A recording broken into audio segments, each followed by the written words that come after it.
नमस्कार, स्वागत है आपका आपके अपने चैनल उज्ज्वल जीके में। और आज हम खिलजी वंश को पढ़ेंगे मध्यकालीन भारतीय इतिहास में। इससे पहले हम दिल्ली सल्तनत को पढ़ चुके हैं और साथ ही गुलाम वंश को पढ़ चुके हैं और साथ ही हम पढ़ चुके हैं भारत पर मुस्लिम आक्रमण को। तो चलिए आज खिलजी वंश को हम डिटेल में पढ़ते हैं। सबसे पहले बात करें खिलजी वंश की तो 1290 से लेकर 1320 का काल था।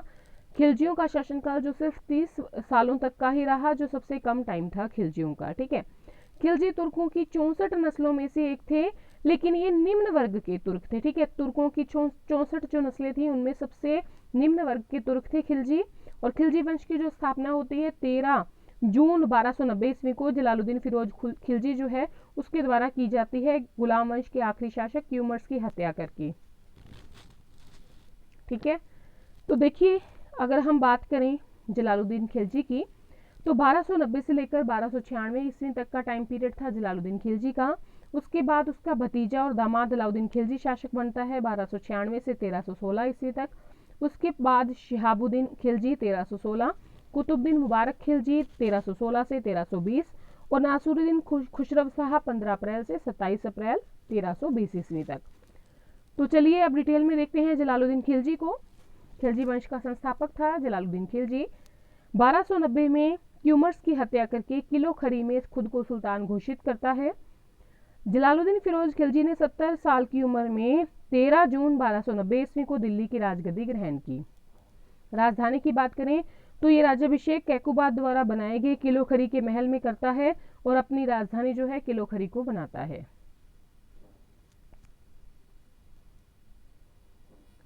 नेक्स्ट देखेंगे जलालुद्दीन खिलजी के टाइम की प्रमुख घटनाएं। सबसे पहले मलिक छज्जू का आक्रमण होता है, विद्रोह होता है। 1290 ईस्वी में कड़ा का जो सूबेदार होता है मलिक छज्जू, ये विद्रोह कर देता है और जलालुद्दीन खिलजी इसके विद्रोह का दमन करवा देता है। फिर रणथंबोर अभियान होता है 1291 में। सुल्तान जो होता है वो रणथंबोर अभियान करता है, लेकिन किले की सुदृढ़ता को देखकर अपना अभियान वापस ले लेता है। उस समय यहाँ का जो शासक होता है हमीर देव होता है। ठीक है, मंगोलों के आक्रमण की बात करें तो 1292 में अब्दुल्ला खां के नेतृत्व में मंगोलों का आक्रमण होता है, जिसमें मंगोल जो है वो पराजित होते हैं। ठीक है, तो ये देखिए टोटल जो है घटनाएं 6 हुई थी मुख्य रूप से जलालुद्दीन खिलजी के समय में। फिर नेक्स्ट जो घटना होती है सिद्दी मौला को मृत्युदंड देना। सिद्दी जो मौला होता है वो एक सूफी संत होता है, सुल्तान की हत्या का षड्यंत्र रचता है और उसकी संभावना के कारण मृत्युदंड को प्राप्त होता है। ठीक है, उसके बाद देवगिरी का अभियान होता है। 1296 में अलाउद्दीन खिलजी के नेतृत्व में देवगिरी अभियान होता है और ये देवगिरी का शासक होता है रामचंद्र देव, उसको पराजित कर देता है और अपार धन को प्राप्त कर लेता है। ठीक है, अलाउद्दीन खिलजी जो है वो देवगिरी के शासक रामचंद्र देव को पराजित करके धन प्राप्त कर लेता है। उसके बाद सुल्तान की हत्या की बात करें तो 1296 में कड़ा में अलाउद्दीन खिलजी ने सुल्तान की जो हत्या है वो करवा दी। फिर जलालुद्दीन खिलजी की हत्या जो है उसके भतीजे और दामाद अलाउद्दीन खिलजी ने कर दी और 22 अक्टूबर 1296 ईस्वी को दिल्ली का सुल्तान बन जाता है। ठीक है, अगर टाइम पीरियड देखें अलाउद्दीन खिलजी का तो 1296 से लेकर 1316 तक है। अलाउद्दीन खिलजी के बचपन के नाम की बात करें तो अली और गुरशास्प इसका नाम था बचपन का। अलाउद्दीन खिलजी जो है अपने सिक्कों में सिकंदर सानी अर्थात द्वितीय सिकंदर की उपाधि जो है वो धारण करता है। ये एक नया धर्म चलाना चाहता है, लेकिन उलेमा के कहने पर इसने अपना निर्णय जो है वो बदल दिया। अलाउद्दीन खिलजी ने सेना को नकद वेतन देने और स्थायी सेना की नींव रखनी जो है वो शुरू की। घोड़ा दागने और सैनिकों के हुलिया लिखने की प्रथा को भी की जो शुरुआत की थी वो भी किसने की थी, अलाउद्दीन खिलजी ने की थी। ठीक है, तो देखिए अलाउद्दीन खिलजी जो है वो भतीजा होता है जलालुद्दीन खिलजी का। 22 अक्टूबर 1296 में दिल्ली का सुल्तान बनता है। इसका टाइम पीरियड 1296 से 1316 तक रहता है। अपने सिक्कों पर सिकंदर सानी की उपाधि लिखवाता है। इसका बचपन का नाम अली और गुरशास्प होता है। नया धर्म चलाना चाहता है, लेकिन उलेमा वर्ग के कहने पर निर्णय बदल लेता है। सेना को नकद वेतन देने, स्थायी सेना की नींव रखने, घोड़ा दागने और सैनिकों के हुलिया लिखने की प्रथा की शुरुआत अलाउद्दीन खिलजी करता है। अलाउद्दीन खिलजी की बात करें तो ये भू राजस्व कर को बढ़ाकर उपज का 50% कर देता है। लूटे हुए धन जिसे खुम्स या खम्स कहा जाता है उसमें सुल्तान का हिस्सा 25% से बढ़ाकर 75% कर देता है। अलाउद्दीन के प्रमुख सेनापतियों की बात करें तो 4 प्रमुख सेनापति थे, जफर खां, नुरसतन खां, उलुग खां, मलिक काफूर। ठीक है, अलाउद्दीन खिलजी ने मलिक काफूर को गुजरात में 1000 दिनार में खरीदा था, इसीलिए मलिक काफूर को 1000 दिनारी भी कहा जाता है।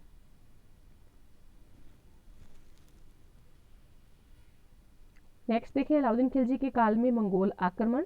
तो पहले 1297 में कादर खां मंगोल नेता के नेतृत्व में जो है मंगोल आक्रमण होता है और जो सल्तनत सेना का नेतृत्व है उलुग खां करता है और कादर खां को पराजित कर देता है।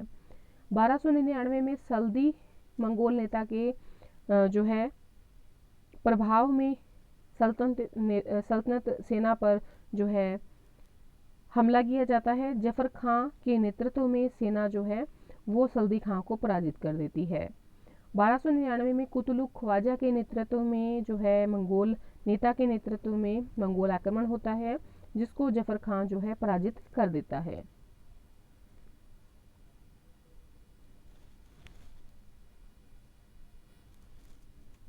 फिर 1303 में तरगी बेग के नेतृत्व में मंगोल आक्रमण होता है, सल्तनत सेना पराजित कर देती है। 1305 में अली बेग तरतक और तरगी बेग के नेतृत्व में मंगोल आक्रमण होता है, जिसे मलिक नायक है इसके नेतृत्व में सेना पराजित कर देती है। 1306 में कुबुक के नेतृत्व में मंगोल आक्रमण होता है, मलिक काफूर उसे पराजित कर देता है।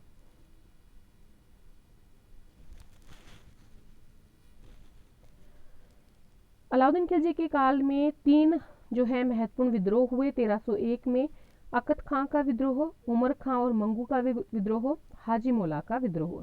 तो ये 3 महत्वपूर्ण विद्रोह होते हैं।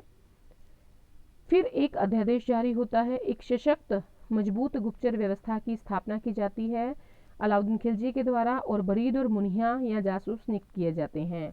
अमीरों के पारस्परिक मेलजोल विवाह संबंधों पर रोक लगा दी जाती है। शराब और भांग जैसे मादक पदार्थों के प्रयोग पर रोक लगा दी जाती है। अनुदान में दी गई भूमियां ये वापस ले लेता है और राजस्व अधिकारियों को निर्देश देता है कि जिनके पास अत्यधिक संपत्ति है उनसे कर के रूप में ले ली जाए।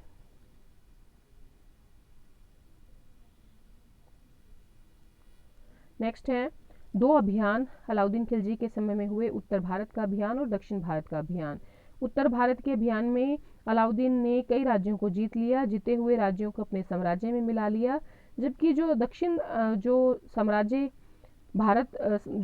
भारत के अभियान करता है उसमें साम्राज्य में मिलाने की बजाय क्या करता है, अपनी अधीनता स्वीकार करवा के अपने अधीन शासन करने का अधिकार जो है वो दे देता है। तो ये 2 अभियान उसने किए। सबसे पहले उत्तर भारत के अभियानों में गुजरात विजय 1299। इस समय यहाँ का जो शासक होता है कर्ण बघेला था।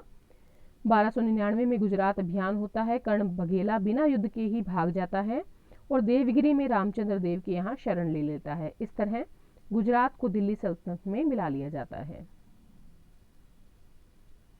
फिर रणथंभौर विजय होती है 1300 से 1301 में।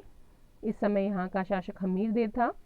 1300 ईस्वी में रणथंभौर अभियान हुआ और हमीर देव के मंत्री रणमल के विश्वासघात के कारण 1301 में अलाउद्दीन खिलजी ने किले को जीत लिया।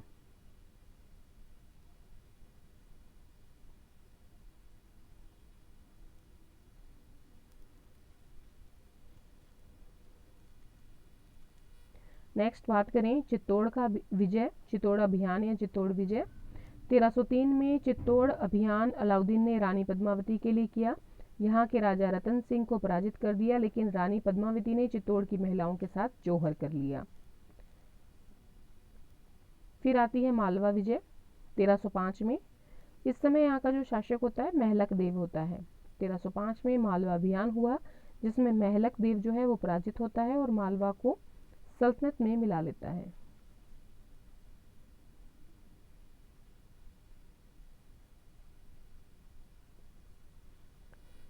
उसके बाद देवगिरी अभियान होता है, दक्षिण भारत का अभियान 1307 ईस्वी में। इस समय देवगिरी का जो शासक है रामचंद्र देव था।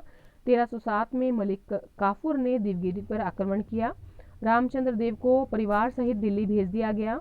रामचंद्र देव यहाँ पर 6 महीने तक रहते हैं और अपनी एक पुत्री का विवाह सुल्तान के साथ कर देते हैं।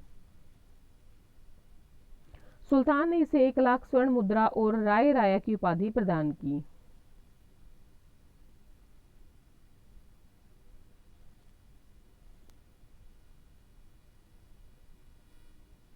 फिर तेलंगाना अभियान, दक्षिण भारत का अभियान 1309 से 1310 ईस्वी। इस समय तेलंगाना का शासक प्रताप रुद्रदेव द्वितीय था।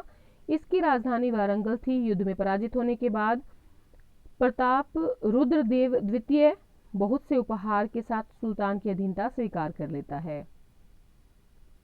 फिर होता है होयसल राज्य पर आक्रमण 1311 ईस्वी में। इस समय यहाँ का शासक जो होता है वीर बल्लाल देव तृतीय था।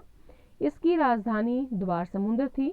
इसने भी सुल्तान की अधीनता स्वीकार कर ली।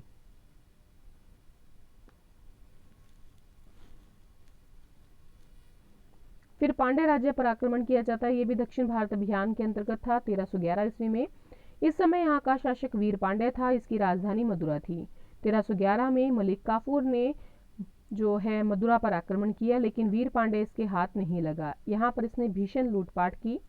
दक्षिण का यही एक राजा था जिससे अलाउद्दीन खिलजी की अधीनता स्वीकार नहीं की।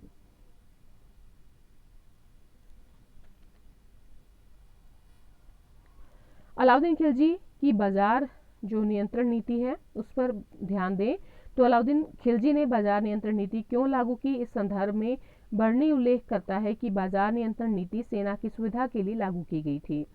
बाजार नियंत्रण नीति 2 सिद्धांतों पर आधारित थी। पहली कि उत्पादन लागत के आधार पर वस्तुओं का मूल्य निर्धारण किया जाए। दूसरी कि बाजार में आम जरूरत की वस्तुओं की कमी न हो जाए। ठीक है, तो ये 2 मुख्य सिद्धांत थे बाजार नियंत्रण नीति के। एक तो उत्पादन लागत के आधार पर वस्तुओं का मूल्य निर्धारण, दूसरा बाजार में आम जरूरतों की जो वस्तु है उनकी कमी न हो जाए। सुल्तान ने 4 प्रकार के बाजार जो हैं वो गठित किए। पहला मंडी, यह अनाज का बाजार था। इससे संबंधित 8 जाब्ता अधिनियम थे। पहला अधिनियम सर्वाधिक महत्वपूर्ण था जिसके अंतर्गत सभी प्रकार के अनाजों का मूल्य निर्धारित था। अनाज बाजार के नियंत्रण करने के लिए सुल्तान ने शहनाई मंडी की नियुक्ति की और जमाखोरों को कठोर दंड जो है देने की व्यवस्था की।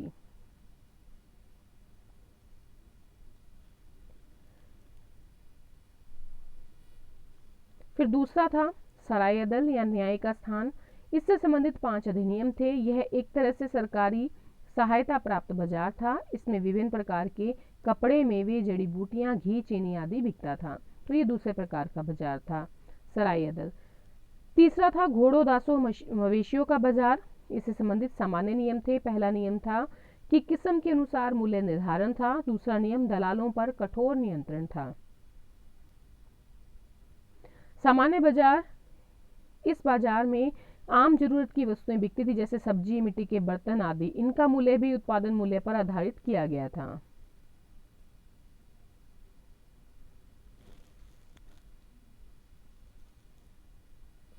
नेक्स्ट है अलाउद्दीन खिलजी के निर्माण कार्यों की बात करें तो अलाई दरवाजा बनवाया दिल्ली में, सीरी का किला दिल्ली में, हजार खंबा महल दिल्ली में।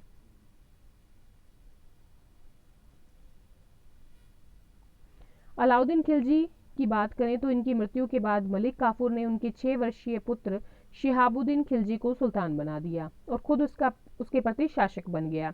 लगभग 35 दिन के शासन के बाद अलाउद्दीन खिलजी के तीसरे बेटे मुबारक शाह खिलजी ने मलिक काफूर की हत्या कर दी और शिहाबुद्दीन को बंदी बनाकर उसकी हत्या कर दी और खुद शासक बन गया। मुबारक शाह खिलजी 1316 से 1320 ईस्वी तक शासक रहा। इसने खलीफा के पद को मान्यता नहीं दी और खुद को खलीफा घोषित कर दिया। इसका मानसिक संतुलन सही नहीं था। यह दरबार में कभी कभी महिलाओं के वस्त्र पहनकर आ जाता था और कभी कभी निवस्त्र आ जाता था। बाद में इसके प्रधानमंत्री खुसरो खान ने 1320 में इसकी हत्या कर दी और खुद शासक बन गया।